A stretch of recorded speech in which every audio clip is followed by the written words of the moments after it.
PG welcomes you in PG point, है ना। जैसा कि आज पता है आप सभी को कि क्या है, तो बताइए, बाल दिवस है। तो क्या बाल दिवस पे आप लोगों ने क्या किया, कुछ नया किया? अगर तो इट्स वेल एंड गुड, अगर नहीं किया है तो आज आप हमारे साथ करने जा रहे हैं नया। क्यों? क्योंकि आज इस चैनल की पहली मैराथन क्लास है, और अगर आप इस पूरे मैराथन में हमारे साथ रहें तो इट मीन्स कि आज आपने कुछ न्यू कर लिया। ठीक, इसीलिए मैंने रात में रखा कि आप अपने सारे काम फिनिश करके, खाना पीना खा के आराम से आप आएँ और आज हमारे साथ में टॉपिक कंप्लीट करेंगे किशोरावस्था। देखिए, किशोरावस्था एक ऐसा टॉपिक है कि या तो आप इस अवस्था से निकले होंगे अभी अभी बिल्कुल, तो आप इन चीज़ों को ना अपने आप पे रख के देख पाएंगे। सेकंड चीज़ कि या तो आप इस अवस्था में ही होंगे में भी, है ना। तो अब एक तो बस सूचना के रूप में आपको बता दें कि जो इसकी पीडीएफ है वो डेली टेलीग्राम पे भेज दी जाती है पीजी पॉइंट के ग्रुप से। तो उसके लिए आपको क्या करना होगा, टेलीग्राम ग्रुप से फर्स्ट ऑफ ऑल ज्वाइन होना होगा, जिसका लिंक आपको डिस्क्रिप्शन बॉक्स और कमेंट सेक्शन में मिल जाएगा। सो देखो, very very happy children's day to the भावी शिक्षक, है ना। ये मैं ऐसा इसलिए कह रही हूँ, मैं चाहती हूँ कि इन्हीं साल 2 साल के अंतर्गत आप जो चिल्ड्रंस डे सेलिब्रेट कर रहे हो वो एज अ टीचर सेलिब्रेट कर रहे हो। यानी शिक्षक के रूप में जब आप बाल दिवस सेलिब्रेट करेंगे तब आपका इस चैनल से पढ़ाई करना और मेरा विश करना सफल माना जाएगा, है ना। आइए शुरू करते हैं किशोरावस्था। और बीच बीच में आज मैं आपसे थोड़ी बातें करते हुए, थोड़े इंटरेस्ट के साथ में बहुत अल्टीमेट तरीके से क्लास लेने वाली हूँ, है ना। तो बिल्कुल एंड तक बने रहिएगा। और हाँ, आज का आपका एक काम और है कि पहली मैराथन है, तो चाहे अभी तक आपने नहीं शेयर किया, बट आज आपको इस क्लास को शेयर जरूर करना है।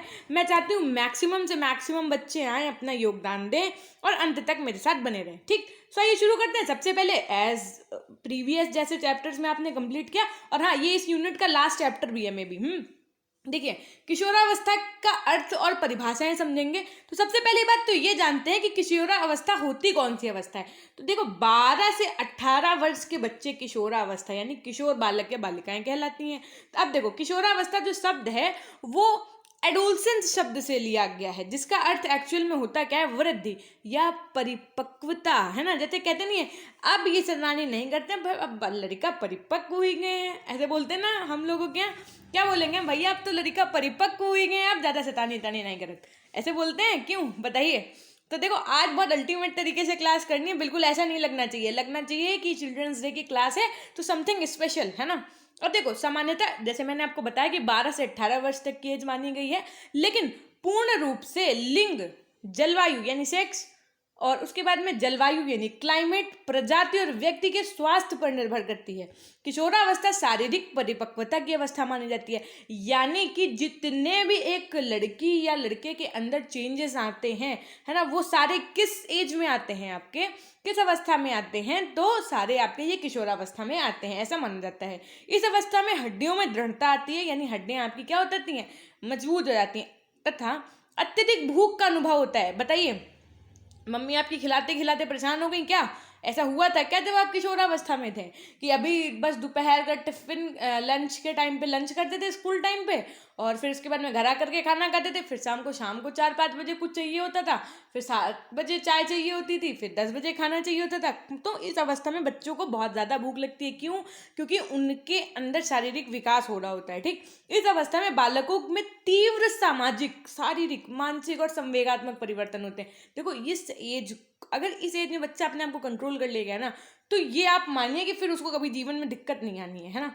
अब इन सब चीज़ों से तो आप रिलेट कर ही पा रहे होंगे। अब देखो, 12 से 18 वर्ष की अवस्था किशोरावस्था कहलाती है। इस उम्र में बढ़ता बालक अपने अंदर हो रहे तमाम परिवर्तनों से हैरान तथा परेशान रहता है। इसी कारण इस अवस्था को तनाव एवं संघर्ष या तनाव एवं तूफान की अवस्था, एक क्वेश्चन अगर आपसे पूछा जाए कि तनाव एवं तूफान की अवस्था किसे कहते हैं, ऑप्शन ए किशोरावस्था, ऑप्शन बी शैशवावस्था, ऑप्शन बी बाल्यावस्था, ऑप्शन डी प्रौढ़ावस्था। तो आप क्या टिक करेंगे? क्या टिक करेंगे? किशोरावस्था। ठीक, इतनी बात समझ में आ गई होगी, होप सो। देखो, इतनी इजी लैंग्वेज है कि मस्ती के साथ आराम से पढ़ते रहेंगे। मुझे जहाँ समझाना होगा मैं समझा दूंगी, बाकी तो बहुत इजी सिंपल सी लैंग्वेज है। और ये चैप्टर भी बहुत इंटरेस्टिंग है, इससे आपके टेट सीटेट में भी क्वेश्चन जरूर से जरूर बनता है। तो आराम से पढ़ते रहिए, बिल्कुल टेंशन फ्री होकर। कैसा लग रहा है आपको आज की क्लास है, ये जरूर बताइएगा, लाइक कर दीजिएगा, और अगर अभी तक शेयर नहीं किया तो शेयर कर दीजिएगा। फिर से शुरू करते हैं। देखिए, इस अवस्था में शरीर में अनेक अजैविक यानी बायोलॉजिकल और देखो जैविक और रासायनिक परिवर्तन होते हैं, यानी कि बायोलॉजिकल चेंजेस होते हैं, जिनके फलस्वरूप इसकी बाल्यावस्था की आकृति एवं स्वभाव का लोप होने लगता है। यानी ऐसा लगेगा कि अरे बचपना तो खत्म हो रहा है। लोप का मतलब होता है गायब, है ना। परिवार में जब बालक या बालिका को 10 बार गलती करने में 5 बार यह सुनना पड़ता है कि तुमने यह गलती क्यों की। देखो 10 बार गलती करने में 5 बार क्या सुनना पड़े कि तुमने ये गलती क्यों की। अब तुम बच्चे नहीं हो और 5 बार ये सुनना पड़ता है तो तुम्हें ऐसा नहीं करना चाहिए, अभी तुम इतने बड़े नहीं हो। समझ आई बात। देखो जब बच्चा कोई काम कर रहा हो तो उससे क्या कहा जाएगा, क्या बोला गया, एक बार जैसे तुमने क्या किया कि अब तुम इतने छोटे नहीं हो जो इतनी बड़ी गलती कर रहे हो, और फिर एक बार उसने ऐसा कोई काम कर दिया, अभी तुम इतने बड़े भी नहीं हो गए हो कि ये काम कर रहे हो। ऐसे डांट पड़ती थी ना। एक एज ऐसी थी कि अगर एक काम वैसा कर दो तो घर वाले बोलते थे कि हाँ अभी इतने बड़े नहीं हो गए हो कि ये करने लगे हो, और अगर ये काम ना करो तो क्या बोलेंगे, इतने छोटे भी नहीं हो कि नहीं कर पाओगे।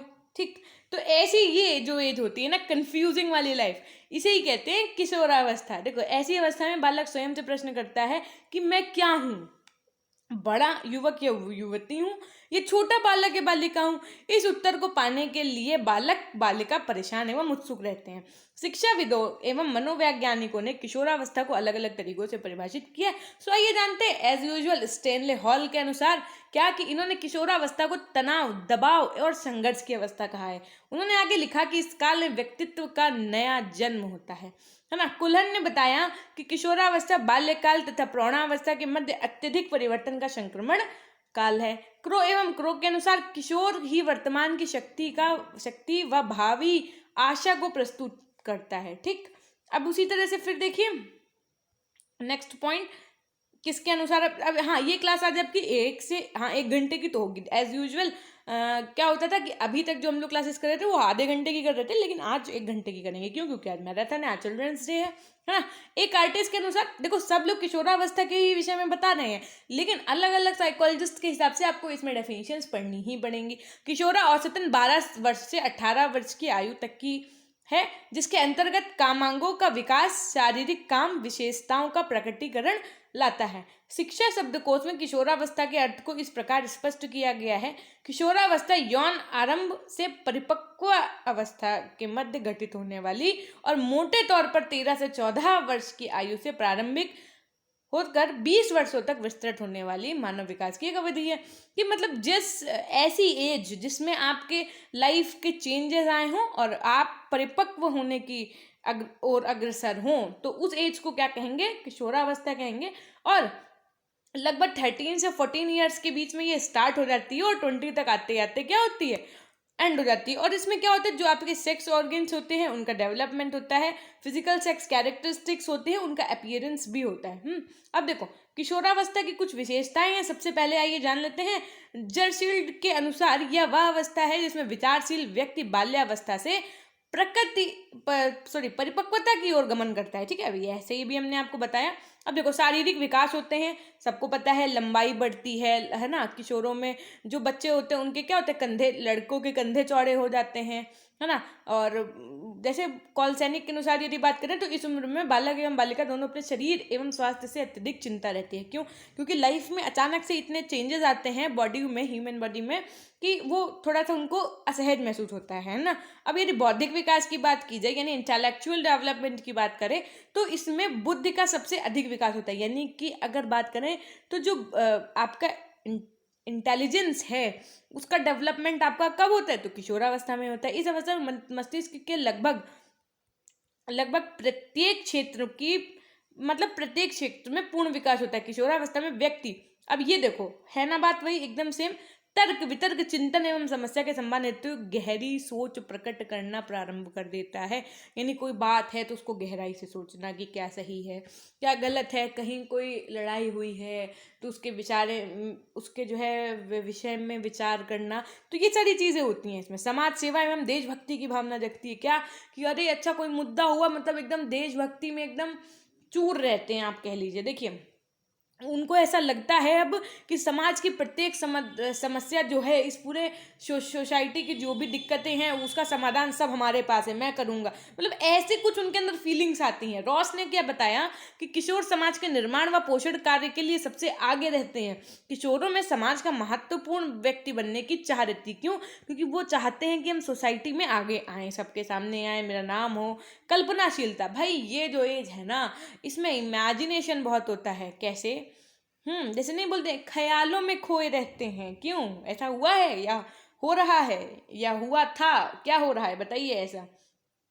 दिवा सपने यानी डे ड्रीम प्रवृत्ति की बहुलता पाई जाती है। किशोरों के मन में कल्पना की अधिकता के कारण कविता, साहित्य एवं कला के प्रति लगन उत्पन्न होती है। उनके सपनों की पूर्ति न होने एवं किसी क्षेत्र में असफलता मिलने से निराशा की भावना भी उत्पन्न होती है तथा ऐसी स्थिति में बालक अपराध कर बैठते हैं। वैलेंटाइन ने इस अवस्था को अपराध प्रवृत्ति का समय भी माना है। अब देखो होता क्या है, सामने जो है आराम से खुली हुई है ये उनकी बुक, ठीक, और आराम से ये सब लिखा हुआ है, लेकिन उनके तो सपनों में कुछ, उनके तो दिमाग में कुछ और ही चल रहा है। हो सकता है जब अगर कोई लड़के की यदि बात करें तो उनके दिमाग में चल रहा होगा, काश मेरे पास ये कार होती, मैं इसे आराम से लेकर के जा रहा होता, या मेरे पास बाइक होती, बुलेट होती, मैं लद्दाख घूम के आता, है ना। अगर लड़कियां हैं तो उनके मन में भी यही चल रहा हो कि काश मेरे पास वो जो हीरोइन है ना वैसी साड़ी होती और मैं एकदम उसकी तरह लगती, कैटरीना कैफ बन जाती, या जो भी, बहुत तो मुझे बहुत हीरोइंस के नाम नहीं पता है ना। ये जो भी ऐसी चीज़ें, मतलब इमेजिनेशंस की दुनिया में बच्चे खोए रहते हैं, है ना। फिर देखिए नेक्स्ट पॉइंट क्या है कि इस अवस्था में और क्या होता है, क्यों पढ़ने में कैसा लग रहा है बताओ फटाफट से। पहले तो ये विद्रोह की प्रवृत्ति यानी रिबेलियस नेचर हो जाता है। क्या होता है, अच्छा उन्होंने तुमको ऐसा कहा, चलो उन्होंने ऐसा कह कैसे दिया, अभी उनकी ऐसी कम तैसी करके आते हैं, ऐसा होता है ना, क्यों बताओ। एक बच्चे के साथ कोई दिक्कत है, अच्छा उन्होंने कहा, अरे उनकी उनकी ऐसी तैसी, ऐसे बोलते हैं ना, मतलब उनके अंदर विद्रोह की प्रवृत्ति होती है। वो बालक के विचारों में मतभेद, मानसिक स्वतंत्रता एवं विद्रोह की प्रवृत्ति देखी जा सकती है। इस अवस्था में किशोर समाज में प्रचलित परंपराओं, अंधविश्वासों के जाल में ना फंसकर स्वच्छंद जीवन जीना पसंद करते हैं। वो बहुत से ऐसे इस एज के बच्चे ना भगवान नहीं मानेंगे, रिचुअल्स नहीं मानेंगे, ठीक है, कल्चर्स नहीं मानेंगे, साइंस ही सब कुछ है उनके लिए, ये सारी चीज़ें होती है। सेक्सुअलिटी की यदि बात करें तो इस उम्र में विपरीत लिंग के प्रति आकर्षण अपने चरम पर होता है। यानी कि एक जो बच्चा है उसकी ज़्यादातर फ्रेंडशिप किससे होगी? गर्ल्स से होगी। यानी बॉयज़ की फ्रेंडशिप किससे होगी? गर्ल्स से होगी। क्यों? क्योंकि इसमें क्या होता है, विपरीत लिंग के, यानी कि अगर कोई लड़का है तो उसका लड़की के प्रति, यदि कोई लड़की है तो उसका लड़के के प्रति क्या होता है, आकर्षण बढ़ जाता है, अपनी चरम सीमा पर होता है। इस उम्र में किशोर बार बार वस्त्र बदलकर और दर्पण में अपने शरीर को देखकर आनंद का अनुभव करते हैं। बताइए, मुझे तो सच में बहुत मज़ा आ रही है इस चैप्टर को पढ़ाने में। आप लोग बताइए कितने बार अपने ड्रेसेस चेंज करते थे और कितने बार मिरर में देखते थे। लड़कियां चोटियां करती थी, लड़के बाल सही करते थे, जेल लगाते थे, बढ़िया से तैयार होते थे, बताओ, है ना। अब देखो स्थिरता और समायोजन, देखो ये है अल्टीमेट बात, क्या कि स्थिरता और समायोजन, स्टेबिलिटी एंड एडजस्टमेंट। किशोरावस्था में परिवर्तन की अत्यधिक गति के कारण स्थिरता और समायोजन का अभाव पाया जाता है। इस काल में उसे अपने सामाजिक एवं पारिवारिक जीवन के दौरान कई जटिल समस्याओं का सामना करना पड़ता है एवं असफल होने पर चिड़चिड़ापन, उदासीनता एवं क्रोध जैसे मानसिक विकार उत्पन्न हो जाते हैं। किलपैट्रिक ने इसी कारण इस अवस्था को जीवन का सबसे कठिन काल माना है। याद रखिएगा, किशोरावस्था में यदि आपके घर में इस समय कोई है तो आज से, इस क्लास से पढ़ने से पहले आप उनके साथ जैसा बिहेवियर करते थे अब आप वैसा बिहेवियर नहीं करेंगे। क्यों? क्योंकि आपको पता है ये कैसी एज है, सबसे डिफिकल्ट एज है, सबसे डिफिकल्ट टाइम है उस बच्चे के लिए। तो आपको उससे एकदम प्यार से बात करना, उससे एकदम प्यार के साथ रहना, उसे ये बिल्कुल ताने नहीं सुनाने हैं कि तुम अभी इतने बड़े नहीं हुए हो या तुम अभी इतने छोटे नहीं हो जो अब ये नहीं कर पाओगे। ऐसी चीज़ें नहीं करनी है। क्यों? क्योंकि वो खुद ही इतना असमंजस में है ना। होप तो कि आप ये बात मेरी मानेंगे जरूर। अब देखिए वीर पूजा की प्रवृत्ति क्या होता है, हीरो बनने का जो होता है गुण के अंदर। इस अवस्था में किशोरों में वीर पूजा की प्रवृत्ति का विकास होता है। वह अपनी रुचि के अनुसार आदर्श व्यक्तियों, राजनेताओं तथा सिनेमा जगत के अभिनेताओं का अनुसरण व गुणगान करना प्रारंभ कर देते हैं ना। कैसे? जैसे कोई बीजेपी का फैन, कोई सपा का, कोई बसपा का, बाकी और क्या होता है कि कोई महात्मा गांधी का, कोई चाचा नेहरू का, है ना। तो ऐसे करके लोग, बच्चे अपने अपने वीर पुरुष के फैन हो जाते हैं। धर्म एवं ईश्वर के प्रति विचार क्या होता है, उन्हें शंका रहती है भाई। अभी देखो मैंने थोड़ी देर पहले बताया ना, किशोरों में बालकों के मन में धर्म एवं ईश्वर के प्रति शंका होती है। वह धर्म एवं ईश्वर से संबंधित प्रश्नों के उत्तर तर्क के आधार पर खोजने का प्रयास करता है, लेकिन विफलता मिलने पर, देखो जब उन्हें विफलता मिलती है, विफलता मिलने पर ईश्वरीय सत्ता में विश्वास भी करना प्रारंभ कर देते हैं। व्यवहार में भिन्नता होती है भाई। स्टेनले हॉल जी ने बताया कि किशोरावस्था में शारीरिक, मानसिक एवं संवेदनात्मक परिवर्तन अचानक से उभर कर आते हैं। स्वाभिमान की भावना होती है भाई, सेल्फ रिस्पेक्ट। कहने उनका ईगो नहीं हर्ट होना चाहिए। इस एज में किसी बच्चे का ईगो नहीं हर्ट होना चाहिए। आप उसे मार नहीं सकते, उसे डांट नहीं सकते हैं, है ना, मतलब कर सब कुछ सकते हैं, लेकिन बच्चे को बहुत ज़्यादा हर्ट होगा, है ना।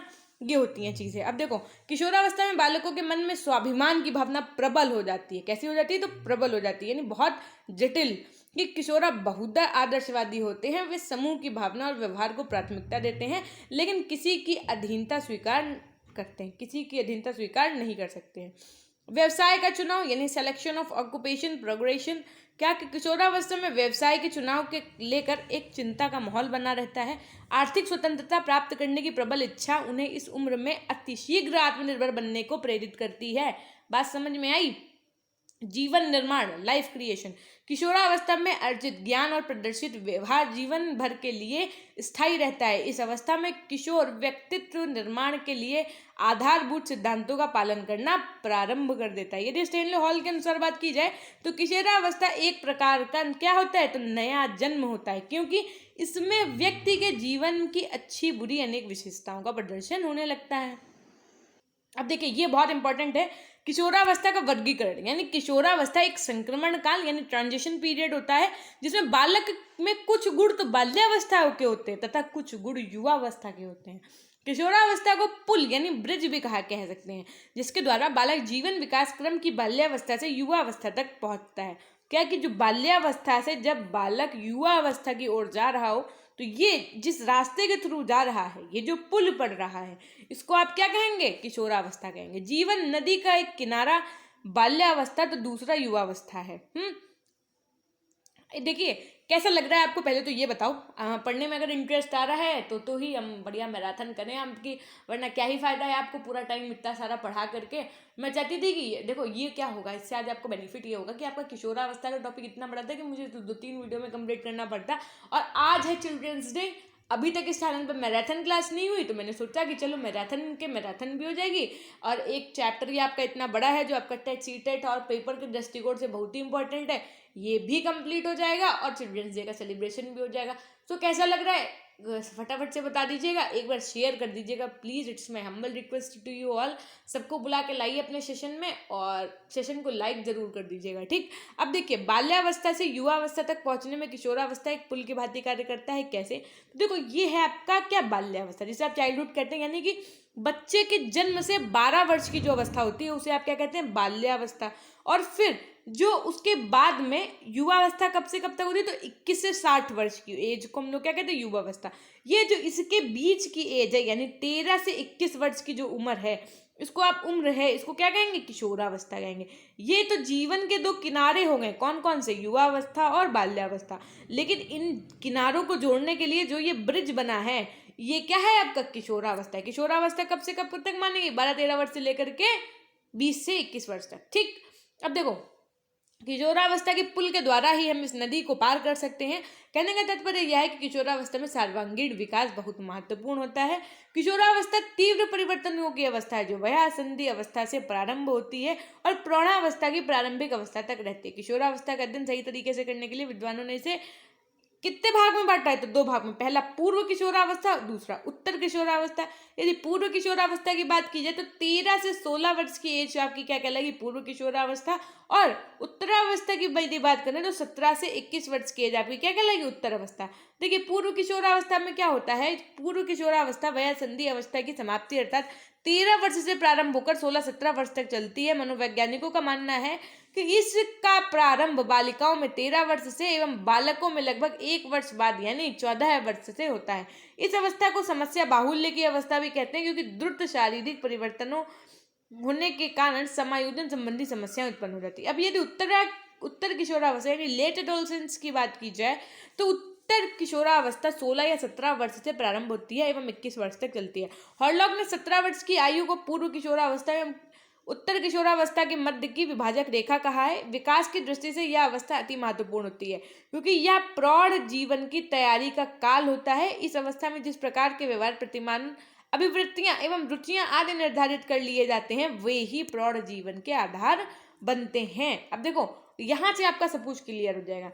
किशोरावस्था में होने वाले विकास, किशोरावस्था में आपके कितने से कितने मानेगी तो 12 से 18। तनाव एवं संघर्ष की अवस्था माना जाता है, संक्रमण अवस्था, शारीरिक परिपक्वता की अवस्था और समस्या की अवस्था। देखो यदि अब ये पूरी ये जो चार्ट है ना, इस पूरे चार्ट में जो अभी आप ऊपर पढ़ के आए वो सब कुछ बताया गया। पहला, शारीरिक विकास में क्या होता है, लंबाई। प्रारंभिक अवस्था में 14 से 15 वर्ष तक बच्चे की, लड़कों की लंबाई कम रहती है और लड़कियों यानी कि लड़कियां जो होती हैं लड़कों की अपेक्षा 16 वर्ष। फिर देखो लड़कों अधिक, लड़कियां कम। ठीक, वजन की बात करें यदि तो वजन लंबाई का पैटर्न होता है। यौन गुण क्या होता है, लड़कियों में लड़कों से पहले लक्षण दिखाई देते हैं। ठीक, इतनी बात समझ में आई। प्रारंभिक एवं गौण दोनों गुण दिखने लगते हैं। अब मानसिक विकास या संज्ञानात्मक विकास की बात करें तो 15-16 वर्ष तक पहुंचते पहुंचते पूर्ण मानसिक विकास हो जाता है। टर्मन ने कहा था ऐसा। वेले ने क्या कहा कि 19 वर्ष तक पूर्ण विकास होता है। लिम्से ने कहा कि 22 वर्ष तक होता है। हेरोल्ड और जॉन्स तथा कोनॉर्ड ने कहा 19 से 22 वर्ष तक। संज्ञानात्मक विकास की औपचारिक परिचालन की अवस्था, निगमनात्मक चिंतन, वैज्ञानिक चिंतन के बच्चे के अंदर हो जाता है। यदि सामाजिक विकास की बात करें तो पूर्ण सामाजिक प्राणी सामाजिक अनुमोदन सीख लेते हैं। साथियों का प्रभाव यानी विपरीत लिंग के प्रति आकर्षण बढ़ता है। ठीक, ये तो अभी हमने आपको बताया। उसके अंदर सामाजिक समायोजन, सामाजिक सूक्ष्म एवं संघर्ष से सहने की क्षमता, व्यवसाय में रुचि लेने की क्षमता, ये क्या है बालक के अंदर बढ़ती है। यदि संवेगात्मक विकास की बात करें तो सांवेगिक तनाव चरम सीमा पर होता है। ग्रंथीय परिवर्तन यानी हार्मोनिकल चेंज भी होते हैं, है ना। उसके बाद जैसे क्या होता है कि जो हार्मोन्स होते हैं उनको स्राव शुरू हो जाता है, तो इसके कारण इस अवस्था को तनाव एवं तूफान की अवस्था भी कहते हैं। क्रोध का संवेग अधिक होता है। 18-19 वर्ष क्रोध पर नियंत्रण सीख लेते हैं, सांवेगिक नियंत्रण सीख लेते हैं। भाषा की यदि बात करें तो भाषा जो है विकास पूर्ण हो जाता है। स्वयं की अभिव्यक्ति एवं क्रियात्मक क्षमता का पूर्ण विकास हो जाता है। विचारों की अभिव्यक्ति आ जाती है। लेखन एवं सृजनात्मक चिंतन का पूर्ण विकास हो जाता है। ठीक, किशोरावस्था हेतु विकासात्मक पाठ यदि डेवलपमेंट लेसन्स ऑफ एडोलसेंस की बात करें तो पुरुषोचित एवं स्त्रियोचित गुणों एवं व्यवहारों को करना सीखना, समान यौन एवं समान उम्र के व्यक्तियों के साथ साथ स्वस्थ एवं समुचित संबंध स्थापित करना, विपरीत लिंग के साथ स्वस्थ एवं मित्रवत व्यवहार, शालीनता एवं सम्यता की सीमा का पालन करते हुए भद्र व्यवहार सीखना एवं करना, माता पिता एवं अन्य सगे संबंधी तथा मित्रों से संवेगात्मक स्वतंत्रता को कायम रखना, अपनी योग्यता, क्षमता एवं रुचि के अनुसार व्यवसाय का चयन करना तथा उस व्यवसाय हेतु स्वयं को तैयार करना, पारिवारिक जीवन हेतु तैयार करना अर्थात विवाह संस्कार हेतु तैयार करना, सामाजिक उत्तरदायित्व निभाना तथा सामाजिक नियमों एवं परंपराओं के अनुसार व्यवहार करना तथा उनका निर्वहन करना, आर्थिक स्वतंत्रता प्राप्त करने हेतु प्रयास करना, समाज एवं राष्ट्र हेतु एक आदर्श नागरिक की भूमिका अदा करने का हर संभव प्रयास करना। ये क्या है तो उसके डेवलपमेंट फीचर्स हो गए। अब हम लोग क्या पढ़ेंगे, किशोरावस्था में शिक्षा का स्वरूप। देखिए, किशोरावस्था को परिवर्तनों का काल माना जाता है और किशोरावस्था में बालक दूसरों को ध्यान अपनी ओर आकर्षित करने के लिए हमेशा असाधारण कार्य करने का प्रयत्न करते हैं। जैसे वो मूवी आपने कोई वरुण धवन की थी ना, वो क्या बोलती थी, पलट पलट, फिर वो पलट जाती थी लड़की। तो मतलब कुछ ऐसा किया ना उसने, बस सेम उसी स्टाइल में इस एज में बच्चे कुछ ऐसा करने का प्रयास करते हैं कि जो टीचर्स हों या उनके फ्रेंड्स हों या कलीग्स हों तो वो उनकी ओर आकर्षित हो जाएं, है ना, और उन्हें ऐसे कार्य में सफलता मिले, उन्हें प्रोत्साहन मिले, है ना, उनको लोग सराहें, तो ये सब चीज़ें उन्हें बहुत अच्छा लगता है। इस अवस्था को चरित्र निर्माण की नींव कहा जाता है। इसलिए बालक को जीवन उपयोगी सार्थक शिक्षा प्रदान करने की बेहद आवश्यकता होती है। शारीरिक विकास के लिए शिक्षा। इस उम्र में बालक एवं बालिकाओं के शरीर में विभिन्न प्रकार के लिंग संबंधी परिवर्तन दिखाई पड़ते हैं। अनभिज्ञता के कारण बहुत से किशोर यौन संबंधी समस्याओं का शिकार हो जाते हैं। ऐसे में पाठशाला या शाला में लिंग भेद एवं यौन संबंधी शिक्षा की व्यवस्था होनी चाहिए। किशोरावस्था जीवन दर्शन का आधार है, अतः बालक को जीवन उपयोगी सैद्धांतिक और व्यवहारिक जीवन के प्रति ज्ञान को प्रदान करवाना चाहिए। यानी कि इसमें इस एज में इतने ज़्यादा फिजिकल चेंजेस होते हैं कि बच्चों को मतलब लाइफ में इतने चेंजेस आते हैं, तो इन सब को क्या करना चाहिए, जो आपका सिलेबस है उसमें ये सब चीज़ें ज़रूर पढ़ानी चाहिए, जिसमें बच्चा क्या हो, उन सब चीज़ों से अवेयर हो जाए जिनसे उसको आगे चल के कोई भी समस्या का सामना ना करना पड़े। यदि धार्मिक और नैतिक शिक्षा की बात करें तो इस अवस्था में कई बालक दुराचारी हो जाते हैं। उनके लिए समाज के मान्य मूल्यों के अनुसार व्यवहार करने वाली नैतिक शिक्षा की व्यवस्था होनी चाहिए। गलत आचरण करने वाले बालक को दंड देना भी आवश्यक है। कोठारी कमीशन ने आध्यात्मिक एवं नैतिक मूल्यों का ज्ञान प्रदान करने के लिए जोर दिया है।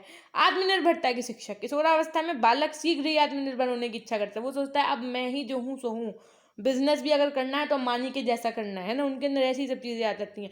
उनको कमाने का बहुत शौक होता है कि अरे अब मैं तो ये कर लूँगा, इतना कमा लूँगा, वो कर लूँगा, ये हो जाएगा, गाड़ी होगी, बंगला होगा, ये सब चीज़ें। व्यक्तिगत भिन्नता के आधार पर शिक्षा होनी चाहिए। कहा गया कि बालकों में विकास की गति भिन्न भिन्न होती है। प्रायः यह देखा गया है कि कई बालक विकास की दर में पिछड़ जाते हैं। ऐसे बालकों के लिए व्यक्तिगत भिन्नताओं का आवश्यकताओं के आधार पर शिक्षा व्यवस्था होनी चाहिए। संवेगात्मक विकास के लिए शिक्षा की यदि बात की जाए तो किशोरावस्था में संवेग अपने चरम पर होते हैं। इस उम्र में बालक संवेगों से संघर्ष करता रहता है। बालकों को संवेगों पर नियंत्रण और उनका मार्ग आंतरीकरण करना सिखाना चाहिए। किशोरावस्था में संवेगात्मक विकास के लिए उदार शिक्षा प्रदान करनी चाहिए, क्योंकि यह जीवन का एक नाजुक मोड़ होता है जहां पर मामूली सी लापरवाही व्यक्ति के जीवन भर के लिए अभिशाप बन सकती है। रचनात्मक विकास के लिए शिक्षा की यदि बात की जाए तो एजुकेशन फॉर क्रिएटिव डेवलपमेंट कि किशोरावस्था में बालक में अभिनय करने, भाषण देने तथा लेख लिखने की सहज रुचि होती है। बताइए, जब आप अपनी इस एज में थे तो आपको क्या करना पसंद था? Singing, dancing, speech, anchoring, mimicry, क्या कर लेते आप? पता चले क्लास से टीचर बस निकला ही भर था कि आपने उसकी एक्टिंग करना शुरू कर दिया और वो अपना मोबाइल पेन कुछ भूल गया था, वापस आ गया, फिर आप एकदम चौक से आते थे। क्या ऐसा आपके साथ हुआ है? अगर हुआ है तो जरूर बताइएगा। उचित दिशा निर्देशन यानी उचित उनको यानी एप्रोप्रिएट गाइडेंस मिलनी चाहिए इस एज में। क्यों? क्योंकि इस एज में बच्चे के अंदर बहुत से चेंजमेंट आते हैं, इसलिए वो इतना कंफ्यूज रहता है। देखिए, किशोरावस्था जीवन का सबसे कठिन व नाजुक काल में होता है। इस अवस्था में उसे निर्देशन की सबसे अधिक आवश्यकता होती है। ऐसे में अभिभावकों एवं अध्यापकों को चाहिए कि वे बालकों को विभिन्न समस्याओं के समाधान के लिए निरंतर परामर्श दें। यानी उनको मोटिवेशन की बहुत नीड होती है। ठीक है, आप उनको समझाने के साथ साथ इस तरीके से चीज़ों को समझाइए कि उनको ऐसा ये सब चीज़ें कमी कभी महसूस ही ना हो। सकारात्मक व्यवहार की शिक्षा, एजुकेशन ऑफ पॉजिटिव बिहेवियर। इस अवस्था में बालक को किसी भी क्षेत्र में असफलता मिलने पर उसके मन में निराशा का भाव घेर कर जाता है और उसमें आपराधिक प्रवृत्ति का विकास हो जाता है। इसके लिए बालकों को अपराध के दुष्प्रभावों की जानकारी देकर सकारात्मक व्यवहार अपनाने का बल देना चाहिए। किशोरों में जिज्ञासा की भावना प्रबल होती है। ऐसे में उनकी जिज्ञासा को शांत करने के लिए किशोरों को हर बात के सकारात्मक एवं नकारात्मक पहलुओं के बारे में बताया जाना चाहिए। एक्चुअली उनके अंदर इतनी कन्फ्यूजन होती है कि एक बात आपने कही कुछ, उन्होंने सुना कुछ, समझा कुछ, और उसी को लेकर के वो मन ही मन सोचे जा रहे हैं इस अपनी कश्मकश जिंदगी में। तो उनको उस किसी भी बात को ये अब क्या होता है, देखो इस एज में होता है क्या, बच्चे ने कहा कि क्या पापा मैं मैच खेलने जाऊं? पापा ने कहा नहीं जाना है। अगर आप उस बालक से ये बोलें कि बेटा देखो मैच खेलने तो आप जा सकते हो, मतलब पहले ही उसको निराश नहीं करना है, उसको मना करने का स्टाइल आपका वे क्या होना चाहिए कि बेटा मैच खेलने तो जा सकते हो, बाकी 3 घंटे में आप मैच खेल के आओगे फिर थक के सो जाओगे, है ना, कल आपका टेस्ट लगा हुआ है। अगर आप मान लो मैच खेलने नहीं गए, आपने 2.5 घंटे ऐसा पढ़ लिया और आधे घंटे में अभी हम लोग साथ में बैठ करके गेम खेलेंगे या अभी हम लोग चलेंगे वहाँ बाहर एक एक पिज्ज़ा खा के आएंगे और उसके बाद में हम लोग क्या करेंगे, सोएंगे, और जिससे आपके मार्क्स भी अच्छे आ जाएंगे तो बालक को लगेगा हाँ यार ये भी ठीक है, पढ़ाई भी हो जाएगी, पिज्ज़ा भी खा लेंगे, घूम भी आएंगे पापा के साथ या मम्मा के साथ, और है ना। तो इससे क्या होगा, बच्चों को एक इंस्पिरेशन के रूप में आपने मना किया, ऐसे डायरेक्टली मना कर दिया कि नहीं खेलने जाना है, तो बच्चों को क्या लगेगा, अरे यार जब देखो तब सारे बैन हमारे ऊपर लगाते हैं, सब काम हमारे लिए बंद है ना। तो बच्चे को ये नहीं लगना चाहिए, है ना। कैसा लग रहा है बताइए क्लास को पढ़ के? ये है पैरेट। आप सोच रहे हैं देवा मैम तो ब्लू कलर का पैरेट बना दी। देखो ये तो हो गई किशोरावस्था की बातें। अब हम लोग क्या पढ़ेंगे, तो किशोरावस्था की प्रमुख आवश्यकताएं एवं महत्वाकांक्षाएं। ये कैसा लग रहा है पैरेट जरूर बताओ, ग्रीन कलर का बना दें क्या, है ना। मैम टाइम नहीं वेस्ट करिए, बस पढ़ा दीजिए। आज आप पढ़ा तो रहे हैं भाई, हम चाहते हैं बस आप बोर ना हो। ठीक है, चलो फिर से शुरू करते हैं। और फिर से एक बार आपको बता देंगे इस क्लास का, यदि आप नए हैं इस चैनल पर तो चैनल को सब्सक्राइब कर लीजिएगा, शेयर कर लीजिएगा अपने साथियों तक इस वीडियो को ज़रूर से ज़रूर। और साथ में एक महत्वपूर्ण बात यह है कि वीडियो को लाइक ज़रूर कर दीजिएगा।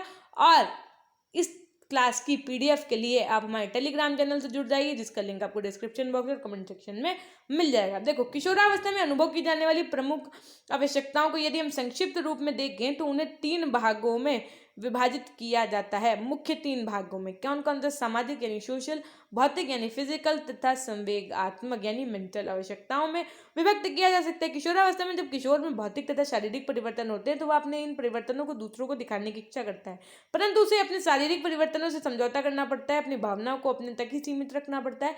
इस अवस्था में बालक अधिक से अधिक सामाजिक बनना चाहता है और अपने मित्र समूह को अपना एक अलग स्थान बनाना चाहता है। यदि किशोर के संवेगात्मक पहलू पर ध्यान आकर्षित किया जाए तो वह अपने मित्र समूह में उच्च स्थान, सम्मान तथा प्रशंसा यानी कि जो अपना ग्रुप है उसका लीडर बनना चाहता है। किशोर बालक अपने माता पिता तथा गुरुजन से प्यार तथा सम्मान की आशा भी करते हैं, यानी कि उनको अपने ग्रुप का लीडर तो बनना ही बनना है, साथ में वो ये भी चाहते हैं कि जो टीचर है वो हमें ही अप्रिशिएट करें, मम्मी पापा हम ही को सबसे ज़्यादा प्यार करें। वह अपनी उम्र के आधार पर बढ़ती हुई कामेक्षाओं की संतुष्टि के लिए भी ना किसी माध्यम से कराना चाहते हैं। अब देखो, किशोरावस्था की इन महत्वाकांक्षाओं पर निम्नलिखित प्रकार से व्यक्त किया जा सकता है। पहला, कि माता पिता तथा गुरुजन एवं मित्र मंडली में अधिक से अधिक ध्यान आकर्षित करने, प्यार पाने तथा सहयोग पाने व देने की तीव्र महत्वाकांक्षा होती है। अन्य व्यक्तियों के समक्ष विशेषतः विपरीत लिंग के व्यक्ति के सामने अत्यधिक सुंदर व पुरुषोचित या स्त्रियोचित प्रतिमान दिखाई देने की महत्वाकांक्षा होती है। देखो, क्या होता है कि सबके सामने ऐसा दिखाएं कि मेरी ही वाहवाही हो, और अगर यदि बात लड़का लड़की के सामने या लड़की लड़के के सामने जाते हैं तो उनके अंदर एक यही होता है कि मैं थोड़ा स्मार्ट ज़्यादा दिखूं या मैं उससे ज़्यादा फ्लुएंट इंग्लिश में बात करूं, है ना। खासकर यही सब चीज़ें होती हैं ना, मैं ज़्यादा अच्छी दिखूं या दिखूं, है ना, जो भी सब चीज़ें होती हैं वो आप सब समझ रहे होंगे, होप सो। कि आप देखो, अपने पसंद के शैक्षणिक व व्यवसायिक पाठ्यक्रम में प्रवेश पाने की महत्वाकांक्षा होती है कि मुझे तो आईएएस ही बनना है या मुझे जर्नलिस्ट बनना है तो मुझे बीजेएमसी करना है, मम्मा बोल रही है बीएससी कर लो, मैं बीएससी नहीं करना चाहती। और ये सब बातें वो अपने कहाँ से शेयर करते हैं? तो अपने फ्रेंड सर्कल में। इसीलिए उनको अपने दोस्तों ज़्यादा पसंद होते हैं। बच्चे ऐसी एज में दोस्तों के साथ रहना बहुत पसंद करते हैं। सभी का आकर्षण बिंदु बनने की महत्वाकांक्षा रहती है कि सेंटर पॉइंट बन जाए, कि लोग उन्हें ही देखें, उनसे ही पूछें। अच्छे जीवन साथी की महत्वाकांक्षा जिससे वे सुखी वैवाहिक जीवन व्यतीत कर सकें। इस एज में बच्चा अपने विवाह के सपने जरूर देखते हैं। सच बताऊं तो मेरा एक अभी भाई है, वो इसी एज में है, तो जब हम ये चैप्टर पढ़ा रहे होते हैं तो हम उसको जरूर कनेक्ट करते हैं। ठीक, तो एक्चुअल में क्या है, वो भी अपने वाइफ की बातें, अपने बच्चों की बातें, अपनी शादी की बातें अभी से ही करता है। जब भी उसे, क्योंकि उसे भी ये नहीं समझ है ना कि मुझे ये बातें करनी चाहिए या नहीं करनी चाहिए, है ना, या उसे शर्म आ रही हो ना, बिल्कुल शर्म नहीं है। वो बस ऐसे ही बोलेगा कि मेरी वेडिंग में ये होना चाहिए, मैं अपने अकॉर्डिंग वेडिंग करूँगा, है ना, डेस्टिनेशन वेडिंग होगी, ये वो मतलब दुनिया के ख्वाब उनके सजे हैं आराम से, है ना। जीवन के किसी पसंदीदा क्षेत्र में कुछ कर दिखाने की महत्वाकांक्षा। उनको बस क्रिकेट खेलने गए तो उनको यही लगता है कि अब मैं ही अगला सचिन तेंदुलकर हूँ, बताओ, है ना। उसके बाद में अगर वो तैयार है तो उनको लगता है कि अब हम ही जो है वर्ल्ड की मॉडल है। अपने देश, जाति, समाज तथा धर्म के लिए कुछ कर दिखाने की महत्वाकांक्षा, मतलब उनको लगता है कि मैं कुछ ऐसा करूंगा ना जिससे ये सब देखते रह जाएंगे, जो लोग आज हमें कह रहे हैं ना, ये सब एक दिन हमें देखेंगे। मतलब इतना ज्यादा उनके अंदर क्या होता है, कॉन्फिडेंस होता है। देश तथा समाज में व्याप्त भ्रष्ट तंत्र को जड़ से समाप्त करने की महत्वाकांक्षा। देख रहे हैं आप, तीव्र इच्छाएं इन्हें कहते हैं। क्या कि ये जो सब भ्रष्टाचार चल रहा है ना, मैं ऐसे खत्म कर दूंगा, मैं इनकी जगह होता तो मैं ये कर देता, मैं उनकी जगह होता तो मैं वो कर देता, मैं ये तोप चला देता, मैं वो तोप चला देता। ऐसी जो इच्छाएं होती है इंसान के अंदर, जिस व्यक्ति विशेष को अपना आदर्श मान लिया है उसके पदचिन्ह पर चलने की महत्वाकांक्षा। जैसे उसने माना ये टीचर बहुत बेस्ट हैं, जैसे कि कोई टीचर उसे पसंद आ गए तो फिर वो उन टीचर की सारी बात मानेंगे और उन्हीं के पद चिन्हों में चलने का प्रयास करेंगे। इस बात की महत्वाकांक्षा कि एक दिन ऐसा अवश्य होगा जब उनके माता पिता तथा अध्यापक उन्हें समझेंगे और उन्हें उनकी तरह जीने देंगे। यानी हर बच्चे को ये जरूर लगता है, हमें भी लगता था, आपको भी शायद लगा हुआ होगा क्या, कि एक दिन तो एक बोलते ना, एक दिन तो ऐसा आएगा ही, एक दिन तो ऐसा आएगा ही जब यही दोस्त, यही रिश्तेदार, यही हमारे मम्मी पापा कहेंगे कि हाँ काश इसको उसी तरह जिंदगी जीने दिया होता मैंने जैसा ये चाह रहा था।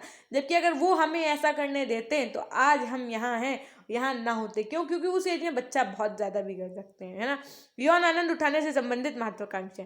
ठीक, अब उपर्युक्त विवरण से यह ज्ञात होता है कि विविध महत्वाकांक्षाओं तथा बुनियादी आवश्यकताओं की पूर्ति तथा संतुष्टि एक किशोर के लिए अत्यधिक महत्व रखती है। इस अवस्था में किशोर की आवश्यकता तथा महत्वाकांक्षा की संतुष्टि तथा असंतुष्टि के आधार पर ही उनका आने वाला भविष्य निर्भर करता है। किशोरावस्था की जो समस्याएं होती हैं, आइए उनकी बात करें।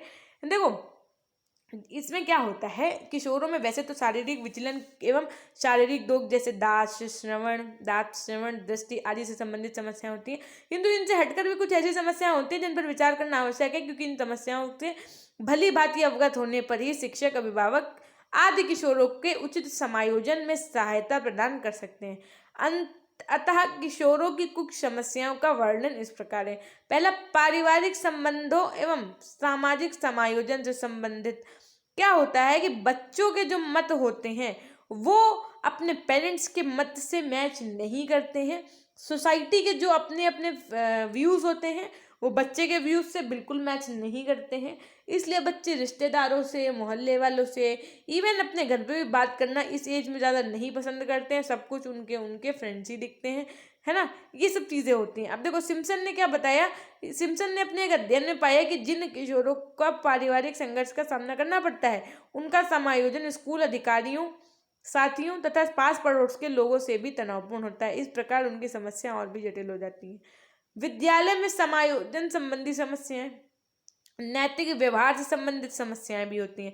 मादक वस्तुओं के सेवन से की समस्या, क्या प्रॉब्लम्स ऑफ ड्रग अब्यूज। अभी ही वर्तमान में बहुत बड़ा ड्रग से संबंधित मुद्दा उठा था। होप से यदि आप अगर न्यूज़ चैनल देखते होंगे तो आपको ज़रूर पता होगा उस केस के बारे में। वर्तमान समय में किशोरों ने मादक वस्तुओं के सेवन से संबंधित समस्या काफ़ी गंभीर हो गई है। इन मादक वस्तुओं में क्या क्या आता है आपका, गांजा, अफीम, कोकीन आदि का सेवन करते हैं। मनोवैज्ञानिक अध्ययनों से यह सिद्ध हो गया है कि इन मादक वस्तुओं के सेवन का हिंसात्मक प्रभाव होता है, जिसके कारण उनमें सामाजिक, आर्थिक, नैतिक तथा पारिवारिक समस्या उत्पन्न कर उन्हें सदा के लिए व्यसनी बना देता है, यानी कि उनकी आदत पड़ जाती है। व्यवसायिक समायोजन से संबंधित समस्या, ये भी एक बहुत बड़ी प्रॉब्लम होती है। क्या, वेट फॉर अ मिनट, 1 घंटे से बोलते बोलते 40 मिनट्स हो गए होंगे ना, मैं भी पेन होने लगा गले में अचानक से। ऐसा नहीं है कि मतलब ज़्यादा बोल दिया है, वो जैसे होता नहीं है कि कभी आप बाहर से आए हों तो आपको पहले ही से थोड़ी सर्दी वगैरह लगी हो और कुछ आपको अपनी प्रॉब्लम्स हो और फिर, है ना, तो वो सब चीज़ें होती हैं। पास में पानी भी नहीं रखा है। चलिए कोई बात नहीं, शुरू करते हैं। और आज मुझे बहुत अच्छा लग रहा है कि आप सब हमारे साथ बने हैं और अंत तक बने रहिएगा, ठीक है। और आज इस चिल्ड्रंस डे को इतना स्पेशल चिल्ड्रंस डे बनाना है कि हमेशा रिमेंबर रहे। देखिए, किशोरावस्था एक ऐसी अवस्था है जहाँ किशोर अपने भविष्य के विषय में कुछ परियोजना बनाने के लिए सक्षम हो जाते हैं। या भविष्य में कौन कौन सा व्यवसाय चुनेगा, है ना, पर अक्सर विचार करते रहते हैं। क्या कि मैं ऐसा बिजनेस करूँगा या मैं वैसा बिजनेस करूँगा या मैं जॉब करूँगा या करूँगी, ऐसी चीज़ें उनके अंदर होती हैं। ऐसे में यदि वह देखता है कि अनेक वयस्क अच्छी शिक्षा प्राप्त करने के पश्चात भी किसी अच्छे व्यवसाय को चुनाव करने में असमर्थ है, तो उसमें भी घोर निराशा व कुंठा होती है कि एवं वह एक विद्रोही हो जाता है तथा समाज तथा अपने परिवार के लिए एक समस्या बन जाता है। आत्महत्या की समस्या, ये समस्या तो बहुत बड़ी समस्या है। इसी ही एज में मैक्सिमम टू मैक्सिमम बच्चे सुसाइड कर लेते हैं। क्यों? क्योंकि इस एज में उनको कुछ समझ में तो आ नहीं रहा होता है, जो चल रहा होता है उससे वो इतना ज़्यादा प्रताड़ित हो जाते हैं, परेशान हो जाते हैं। स्मिथ के अध्ययन में के अनुसार किशोरों की मृत्यु का दूसरा नाम प्रधान कारण आत्महत्या ही है। किशोरों में अवसाद, प्रिय वस्तु को खो देना, सामाजिक अलगाव, पारिवारिक संघर्ष जैसी समस्या देखने को मिलती है। शिक्षा मनोवैज्ञानिक ने किशोरावस्था की आत्महत्या को इतना अधिक गंभीरता से लिया कि उन्होंने शिक्षकों को ऐसे किशोरों की पहचान करके उनके लिए अलग से कुछ मार्गदर्शन करने की विशेष व्यवस्था पर बल भी दिया है। यौन व्यवहार से संबंधित समस्या, है ना, क्या होता है कि इस अवस्था में यौन व्यवहार से संबंधित समस्या भी अत्यंत तीव्र एवं तीक्ष्ण होती है। शारीरिक परिपक्वता के कारण उनके यौन अंगों का विकसित तो पूर्ण हो जाता है, किंतु उनमें मनोवैज्ञानिक परिपक्वता के अभाव में यौन व्यवहार से संबंधित विभिन्न प्रकार की समस्याएं उत्पन्न हो जाती हैं। यानी कि आप बाकी तो बहुत समझदार हैं, मैं भी समझ रहे होंगे चीज़ों को, है ना। कुछ चीज़ें डिस्क्राइब नहीं की जाती हैं, बस आप ऐसे ही समझ सकते हैं, क्योंकि लैंग्वेज इतनी टफ है नहीं। फिर देखिए वित्तीय समस्याएं क्या होता है, घर में जितने पैसे मिले उससे उनका खर्च होता है अधिक, फिर उनको होती है चिड़चिड़ाहट, है ना।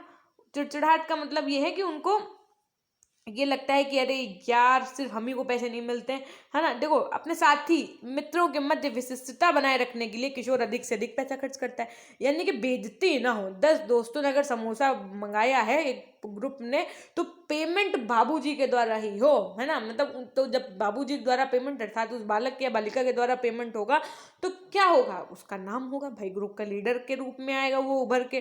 तो ये सब चीजें करने के लिए, है ना, अपने साथियों को प्रभावित करने के लिए उनके अंदर ये समस्याएं आती हैं कि अब क्या होगा, पेरेंट्स से तो वो इतने रुपए मांग नहीं सकते हैं, और फिर इसी विचार में वो पूरा दिन लगे रहते हैं कि यार पैसे की व्यवस्था वो कैसे करें। इसके लिए कभी कभी वो गलत मार्ग का भी चुनाव कर लेते हैं, यानी कि उनके अंदर चोरी करने की आदत, झूठ बोलने की आदत, ये सारी चीज़ें भी डेवलप होने लगती हैं। तो इस एज में इन सब चीज़ों का बहुत ध्यान देना चाहिए भाई बच्चे के ऊपर। अब देखिए हम लोग बात करेंगे नेक्स्ट पॉइंट की, क्या कि देखिए सांवेगिक समस्या यानी इमोशनल प्रॉब्लम्स। भाई इस एज में बच्चा क्या है, देखो किसी भी परिस्थिति में बालक का व्यवहार कोमलता, भय, क्रोध, विरोध आदि से युक्त हो जाता है। कई बार बालक ऐसा सांवेगिक व्यवहार करता है जिसका कारण उसे भी ज्ञात नहीं होता। वह अपने संवेगों पर संतुलन नहीं बना पाता है, जो कि बहुत आवश्यक होता है। संवेग को बालक की उद्वेलित अवस्था कहा जाता है। इस प्रकार स्पष्ट है कि किशोरों में विभिन्न प्रकार की समस्याएं होती हैं, जिन पर शिक्षकों द्वारा विशेष ध्यान देने की आवश्यकता है। जब तक किशोर ऐसी समस्या से घिरा रहेगा उनकी शैक्षिक उपलब्धि के ऊंचा होने का कोई सवाल ही नहीं उठता। यानी बच्चा तो अपनी ही प्रॉब्लम में फंसा हुआ है, तो वो शिक्षा के प्रति कहाँ ध्यान देगा, बताइए बात सही है या नहीं। क्यों ऐसा होता है कि देखो जो उसकी लाइफ में, रुको रुको पेरेंट का कलर चेंज कर ले फिर बात करते हैं आपसे। इसमें क्या होता है कि उसकी लाइफ में कुछ, एक एग्जाम्पल ही ले लो उसका, मान लो कोई एक फ्रेंड बन गया या बन गई, जो भी आप मान लो, उससे क्या हुआ, उसकी लड़ाई हो गई। अब लड़ाई हो गई तो ये लड़ाई वाली बात वो अपने पेरेंट्स तो शेयर नहीं कर सकता, अपने दोस्तों से करेगा तो उसका मजाक बनाया जाएगा, उससे और मौज ली जाएगी, पेरेंट्स से वो शेयर नहीं कर सकता है। अब इसी कश्मकश में वो फंसा रहता है और मन ही मन चिंतन कर रहा है। खाना खाने में तो मन नहीं लग रहा है, टीवी देखने में तो मन नहीं लग रहा है, फोन खोलो तो बस याद ही आ रही है ना। और उसके बाद में कोई ऐप खोलो, व्हाट्सएप चलाने का मन नहीं हो रहा है, इंस्टाग्राम पे जाओ तो याद आ रही है। ये इन सब दिक्कतों का सामना करना पड़ रहा है। कुछ कुछ बातें ऐसी हैं घर में बताएंगे तो लंका लग जाएगी, अर्थात डांट वाट पड़ जाएगी। अपने फ्रेंड्स से बताएंगे तो फ्रेंड्स मजाक बनाएंगे। तो क्या करें, और जिससे लड़ाई हुई है उससे डायरेक्टली बात नहीं कर सकते हैं। क्यों बात इसलिए नहीं कर सकते हैं क्योंकि उनका ईगो हर्ट हो जाएगा कि मैं पहली तरफ अपनी तरफ से क्यों बात करूं, है ना, ये मैं उससे जा करके क्यों बात करूं, क्या मैं कोई गिरा हुआ हूं या गिरी हुई हूं, ये सारी चीजें आती हैं ना। तो ये सब जो परिवर्तन है, ये सब जो संवेग उत्पन्न हो रहे हैं मन में, ये सारी जो विचारधाराएं हैं, ये सब आपकी इसी अवस्था यानी कि किशोरावस्था में आती हैं, है ना। तो कहने का तात्पर्य ये है कि इस अवस्था को क्या कहा गया है, अभी आपने फर्स्ट सेकंड लाइन में पढ़ा था तो फटाफट से लिख दो, क्या कहा गया है बताओ, तूफान की अवस्था कहा गया है। तो वो बस ये जीवन रूपी तूफान है, और इसको ब्रिज भी कहा गया है। क्यों, क्योंकि ये बाल्यावस्था को यौवन अवस्था से जोड़ती है, मध्य है उसकी अवस्था। और इस एज में बच्चे का, अगर आपके घर में कोई इस एज का बच्चा है तो बहुत अच्छे से उसका ध्यान रखिएगा। वो मैं ऐसा इसलिए कह रही हूँ क्योंकि देखो बच्चे को चाहिए प्यार, अफेक्शन। यही जब अफेक्शन और लव उसको कहीं और से मिलता है तो वो वहीं गोल गोल गोल गोल उसी दुनिया में घूमा रहता है और फिर उससे निकल नहीं पाता है, तब तक आ जाते हैं क्या, बोर्ड्स और प्री बोर्ड्स के एग्जाम। अब उसको और ज़्यादा टेंशन हो जाती है अगर बच्चा फेल हो जाता है। क्यों? क्योंकि उसके पेरेंट्स की एक्सपेक्टेशन तो उससे बहुत ज़्यादा होती हैं, तो इसी कारण से वो सुसाइड कर लेते हैं या कोई ऐसा काम कर लेते हैं जिनसे कि नुकसान हो जाता है। तो ऐसी गलतियां बच्चे ना करें प्लीज़। क्या कह सकते हैं हम, आप पूरा चैप्टर पढ़ के आए हैं किशोरावस्था का, और इस अपनी किशोरावस्था से शायद आप निकल के भी आ गए होंगे, या आप कुछ किशोरावस्था के अंतिम क्षणों को जी रहे होंगे, बस इससे ज़्यादा तो कुछ होगा नहीं, है ना। तो आपके अंदर अब ये मैच्योरिटी होनी चाहिए, परिपक्वता होनी चाहिए कि आप आने वाले किशोरों के प्रति इतना अच्छे से जब आप पढ़ चुके हैं तो उनको मैनेज करने की, उनको हैंडल करने की क्षमता आपके अंदर होनी चाहिए। आप भावी शिक्षक होने वाले हैं तो आपको किशोर बच्चों को ही यानी बालिकाओं को ही पढ़ाना है, तो ये चैप्टर आपके सिलेबस में इसीलिए था। और बाकी देखो, क्लास तो फाइनली हो गई है कंप्लीट, है ना, और लगभग आपके 1 घंटा होने ही वाला है। और जैसा कि आपको बता दें, अगर आपको पीडीएफ चाहिए तो आप हमारे टेलीग्राम चैनल से जुड़ जाइएगा, क्योंकि रोज आपको रात्रि 8 बजे पीडीएफ भेजी जाती है। आज 10 बजे क्लास हुई है तो बाद में भेज देंगे। और कैसी लगी आपको आज की हमारी मैराथन क्लास, ये कमेंट सेक्शन में लिखिएगा। लाइव चैट में तो आप लिख रहे हैं, ये तो ठीक है, कमेंट सेक्शन में लिखिएगा। क्यों? क्योंकि मान लीजिए कोई बाद में बच्चा जब आपकी क्लास देखे, कोई बाद में आपका क्लास फेलो आकर के ये क्लास देखे, तो उसे बहुत अच्छा फील हो, है ना। फर्स्ट थिंग ये हो गई। सेकेंड थिंग, आज आपने क्या सेलिब्रेशन किया, अपने घर में कुछ नन्हे मुन्ने बालक होंगे, उनको आपने क्या चॉकलेट्स गिफ्ट की कि नहीं की, आपको किसने विश किया, कैसा लगा, कैसा रहा चिल्ड्रंस डे, क्या आपको आज ऐसा लगा कि नहीं आपको तो किसी ने विश ही नहीं किया और आपको सेल्फ से ही चिल्ड्रंस डे विश करना पड़ा। यदि ऐसा लगा है तो अब आप सोचिए ना अपने आप, ये बिल्कुल ये नहीं सोचिएगा कि हाय मुझे तो किसी ने चिल्ड्रंस डे ही नहीं विश किया, क्या मैं बड़ा हो गया हूँ बहुत या बड़ी हो गई हूँ बहुत, ये नहीं सोचिएगा, क्योंकि मैंने तो आपको सबसे पहले किया था। अगर आपने कम्युनिटी पोस्ट चेक की होगी तो देखिएगा 3-3:30 बजे के आसपास की पोस्ट, 4 बजे के आसपास की पोस्ट होगी वो, है ना। So again happy children's day to my dear lovely friends, students, जो भी आप मानते हैं, मैं तो आपको अपना साथी ही मानती हूँ। बाकी आराम से खाना पीना खा करके मस्ती से पीडीएफ पढ़ के रिवीजन करके चीज़ों का सो जाइएगा। जो भी आपके डाउट्स हैं आप कमेंट सेक्शन में पूछ सकते हैं, सिर्फ 2 डाउट्स छोड़ करके। पहला कि क्या मैम CSJMU के पेपर ऑब्जेक्टिव या सब्जेक्टिव होंगे, दूसरा मैम ये सेमेस्टर वाले पेपर कब होंगे। ये 2 क्वेश्चन को छोड़ करके आप कोई भी क्वेश्चन पूछ सकते हैं। क्यों? क्योंकि इन 2 क्वेश्चन को मैं जब तक कंफर्म नहीं कर लूँगी, किसी टीचर से पता नहीं कर लूँगी, तब तक मैं ना तो इसका आंसर दे पाऊंगी, ना ही मैं इस पर कोई वीडियो बना पाऊंगी। मैं चाहूँ तो इस पर एक वीडियो ऐसे ही बना दूँ। अभी देखिए बुक्स वाले वीडियो मैंने बताया, उसमें भी थोड़ा से बच्चों को बेकार लगी बातें, बट बुक्स की भी रियलिटी यही है। मेरी एक पब्लिकेशन वालों से बात हुई तो उन्होंने यही बोला कि मैम देखिए मैं बुक किस बेसिस पे छापूँ, मैम MCQ पैटर्न पे कि थ्योरी पैटर्न पे। तो मैंने उनसे कहा कि सर आप एक बार यूनिवर्सिटी के सर से, टीचर से कंसल्ट कर लीजिए, फिर उस बेसिस पे काम करिए। बस इतनी सी बात हुई थी। बाकी आपको क्लास कैसी लगी ये ज़रूर बताइएगा, शेयर कर दीजिएगा, लाइक कर दीजिएगा, है ना। और एज यूजुअल हम आपको इन्हीं 1-2 साल के अंतर्गत भावी शिक्षक हैं आप इस देश के, तो शिक्षक या शिक्षिका के रूप में देखना चाहते हैं। और इन अगले 2 साल में जो आपका बाल दिवस आए, वो आप एक शिक्षक के रूप में उसको सेलिब्रेट कर रहे हो, एक स्पीच दे रहे हो स्टेज पे खड़े होकर के, ऐसी हमारी ईश्वर से प्रार्थना है आप सभी के लिए, है ना। और सेकंड चीज कि आज आप क्या बोलेंगे, हम अपनों के लिए क्या बोलना है, आपको लिखना है अपनों के लिए। हम क्या कहने जा रहे हैं, तो हमेशा खुश रहिए, मुस्कुराते रहिए, कभी अपने लिए तो कभी लिखिए, कभी अपने लिए तो कभी अपनों के लिए। सबका ध्यान रखिए, अपना भी ध्यान रखिए। अब मुझे आपसे विदा लेनी होगी, मिलते हैं आपसे कल की क्लास के माध्यम से। Thank you, till then take care, bye bye. मम्मा पापा को, दादी दादू को, अपने फैमिली मेम्बर्स को मेरी ओर से प्रणाम बोलिएगा। धन्यवाद।